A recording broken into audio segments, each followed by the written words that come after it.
Die empty. These are the shocking and somewhat confusing words I heard back at a conference in 2015. Die empty? What's that supposed to mean? Aren't we supposed to live life to the fullest, and doesn't life sound a bit dull if it's empty? I had no idea what this speaker was talking about, until these two words that once confused me actually began to change my perspective on life and the way I live it. When thinking of this meaning, I figured out what the speaker was trying to say is that we had to live so much so that for when our time comes, we don't have anything else left to give.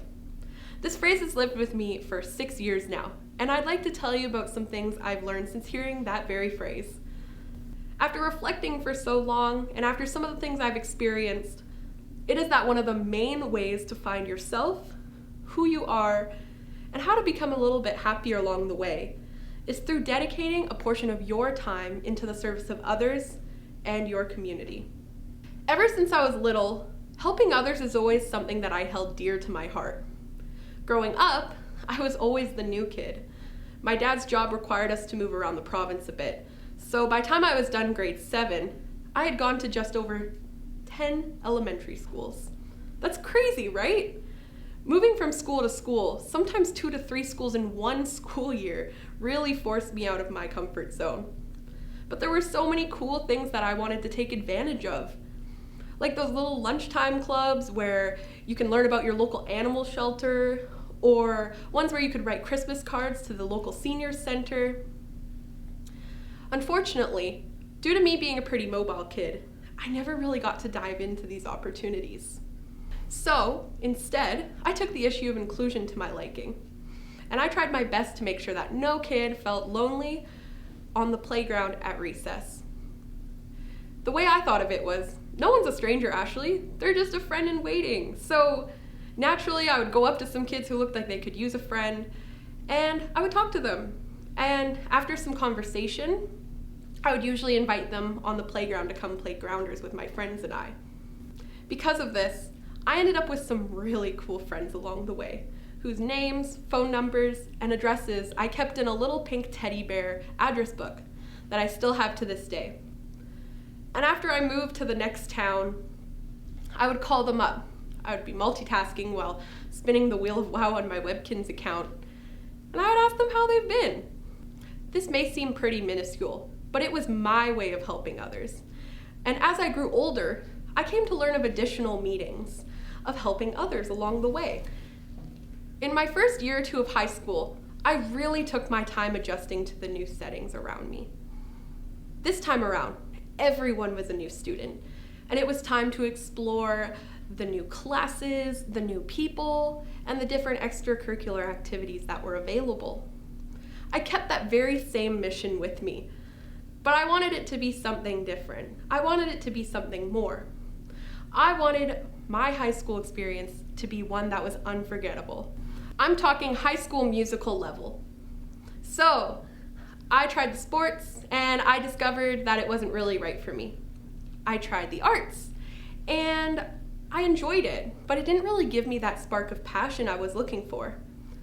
But then, I joined my school's student council and leadership classes, and I think that's really where my passion for community engagement and philanthropy began. I realized that this is something I really wanted to do.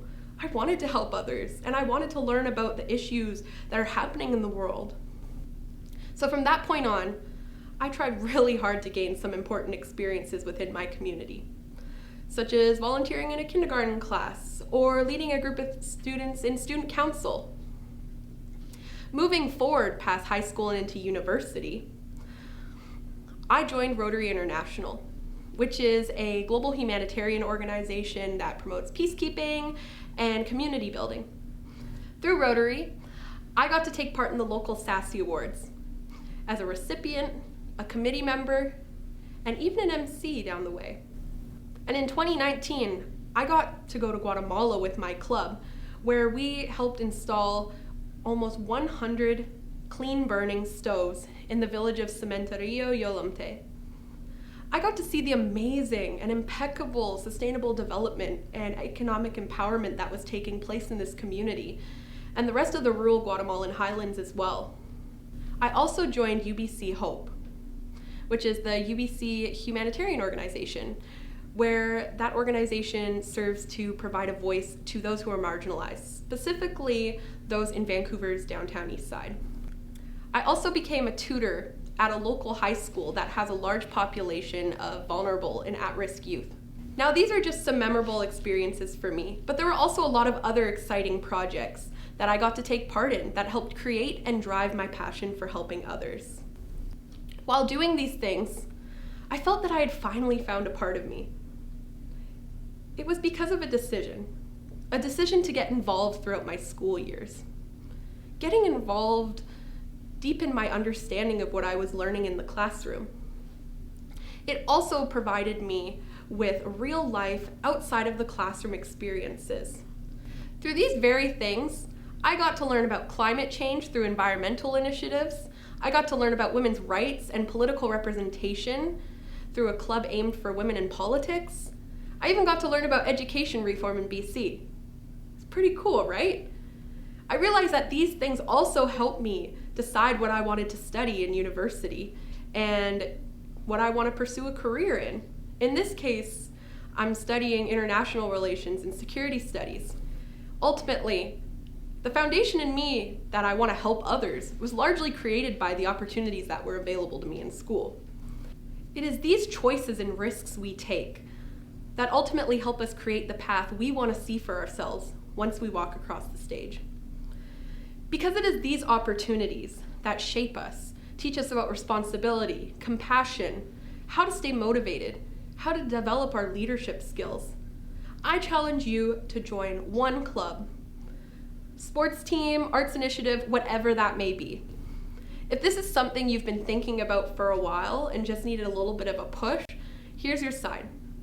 And if it's something that you haven't been thinking about much or haven't thought about at all, then I hope that this talk provides you with the insight and a little bit of motivation to do so. I mean, what can go wrong, right? You never know unless you try, and if you're doing one thing and you're finding it's not working out for you, then try something else. The most important thing, though, is to never stop trying until you find that one thing that makes your heart happy. And you'll know what I'm talking about. Trust me, when you figure this out, you will know. So join that student council. Try out for that volleyball team. Take part in that local animal conservation society. Whatever it may be, I can guarantee you're gonna find and meet like-minded, amazing, and kind people who are gonna be there for you to support you on your journey in creating that path. In this case, giving is receiving. One thing I'd like to note about this process of finding yourself is that it's a constant. Think of these activities you're doing as a bit of a catalyst, one that will help you feel a bit more fulfilled along the way. You can never simply know enough about yourself, so keep learning and learn well. A quote that comes to mind actually is one from Namjoon Kim. He says that there's no need to live life based on the standards of others. Everyone's always talking about dreaming big, but there's no need to live so fiercely like that all the time. This quote particularly resonates well with me, and potentially you too, because sometimes when we're running so fast in life and it's easy to get overwhelmed with all we're doing in school, we forget to stop and breathe for a bit. So when you feel down and you're starting to get overwhelmed, don't hesitate to take a break, because you can get right back up from where you started and go from there. This reminds me of a conversation I had with my sister recently. She's currently a grade 12 student, graduating this year, and she said something in particular that really stuck with me. She talked to me about how staying involved in her school community has really helped her with managing her mental health.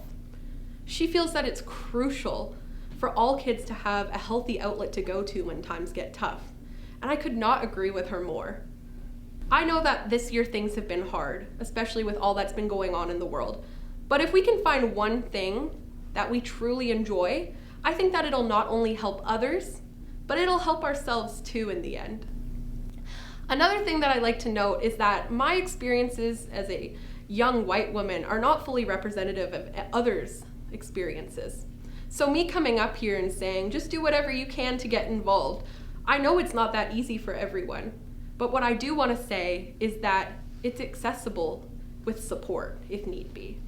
Learning about yourself takes time. It takes critical thinking. It takes meaningful experiences. And, I'm still young. I'm 21 and I have a long way to go. And so do you. But if we keep building on that foundation that we've set for ourselves, that are created by the opportunities available to us, I really do think it has the potential to make us so much more happy, right? So I urge you to reflect, to think about the opportunities in your school. You might just find something you really enjoy. And if you're thinking about this and you're not thinking of anything right away in particular that strikes passion in you, start something for yourself. But overall, I encourage you to be willing and be curious to learn about yourself, your passions, your strengths, things you'd like to work on, and more. And you do this through getting involved in your community. Because ultimately, one of the main ways to find yourself is truly through the service of others. Thank you.